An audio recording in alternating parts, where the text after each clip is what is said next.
Hi viewers, எல்லோரும் எப்படி இருக்கீங்க? இன்றைக்கி நம்ம சேனலில் பார்க்க போகிறது ஃப்ரூட் கஸ்டர்ட். இது ரொம்ப ஈஸியாக பண்ணக்கூடிய ஆனால் ரொம்பவே யம்மியான ஒரு கஸ்டர்ட் ரெசிபி. இது எல்லா வகை பழங்களும் சேர்த்து பண்ணும்போது பார்க்குறப்பவே அவ்வளோ ஒரு டெம்ப்டிங்காக இருக்குங்க. கண்டிப்பாக எல்லாருக்குமே ரொம்ப பிடிக்கும். ஸோ இந்த அட்டகாசமான டெசர்ட்டை எப்படி பண்ணுறதுன்னு பார்க்கலாம். பார்க்குறதுக்கு முன்னாடி நம்ம சேனலை சப்ஸ்கிரைப் பண்ணாதவங்க சப்ஸ்கிரைப் பண்ணி பக்கத்தில் இருக்க பெல் பட்டன் அழுத்தி ஆளுங்கிற ஆப்ஷனை கிளிக் பண்ணிவிடுங்க. அப்போ தான் அடுத்தடுத்த வீடியோஸ் நோட்டிஃபிகேஷனாக வரும். இப்போது ஒரு பாத்திரத்தில் நான் 1.5 கப் அளவுக்கு பசும்பால் எடுத்திருக்கேன். நீங்கள் பேக்கெட் பாலாக இருந்தாலும் யூஸ் பண்ணிக்கலாம். இது ஒரு 350 ml இருக்கும். ஸோ இது இப்போ நல்லா சூடாகட்டும். பால் நல்லா கொதிக்கணும். பாருங்கள், நல்லா கொதிச்சு வருது. இந்த டயத்தில் நம்ம கஸ்டர்ட் பவுடர் சேர்க்க போகிறோம். அதுக்கு ஒரு பவுலில் நான் 3 டேபிள் ஸ்பூன் கஸ்டர்ட் பவுடர் சேர்த்துக்கிறேன்.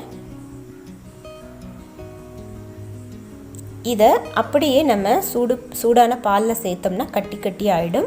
ஸோ அதனால் ஒரு 50 ml சில்லுன்னு இருக்க பால் சேர்த்து அதை கட்டி இல்லாமல் நல்லா கரைச்சிக்கலாம். இது ஆறின பால் ஊற்றி தாங்க கரைச்சிக்கணும். ஸோ பாருங்கள், நல்லா கட்டி இல்லாமல் இந்த மாதிரி மிக்ஸ் பண்ணியாச்சு. இப்போது இந்த கொதிக்கிற பாலில் நம்ம கஸ்டர்ட் பவுடர் மிக்ஸ் பண்ணி வச்சுருக்கோம் இல்லையா, அதை கொஞ்சம் கொஞ்சமாக சேர்த்து கலந்து விட்டுடலாம்.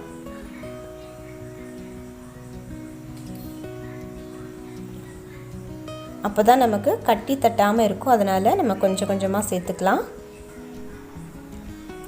இப்போது இதை நல்லா கலந்து விட்டுட்டு இந்த பாலுக்கு தேவையான சுகர் சேர்த்துடலாம்.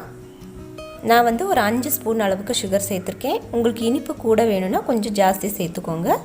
நம்ம ஃப்ரூட்ஸ் எல்லாம் கடைசியாக ஆட் பண்ணும்போது அதுவுமே கொஞ்சம் ஸ்வீட்னஸ் இருக்கும். அதனால் இது கொஞ்சம் அளவாக போட்டிங்கன்னா டேஸ்ட் ரொம்ப நல்லாயிருக்கும். இப்போ இந்த சர்க்கரையெல்லாம் நல்லா கரையட்டும். இப்போ பாருங்கள், சர்க்கரை கரைஞ்சிடுச்சு. இது ஒரு 2-3 நிமிஷத்துக்கு நல்லா கொதிக்க விடலாம். அப்போ தான் இந்த கஸ்டர்ட் நமக்கு திக்கன் ஆகி வரும். ஸோ இப்போ பார்த்தாலே உங்களுக்கு தெரியும், நல்ல திக்கான கன்சிஸ்டன்சியில் இருக்குது.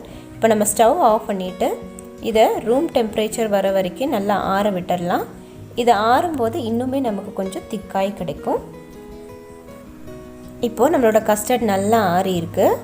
நான் இன்றைக்கி ஃப்ரூட்ஸ் என்னென்ன எடுத்திருக்கேன்னா திராட்சை, ஆப்பிள், வாழைப்பழம், மாதுளம்பழம் எடுத்திருக்கேன். ஸோ இதை இப்போ ஒன்று ஒன்றா உள்ளே ஆட் பண்ணிடலாம். நீங்கள் திராட்சையை பாதியாக வெட்டி கூட சேர்க்கலாம்.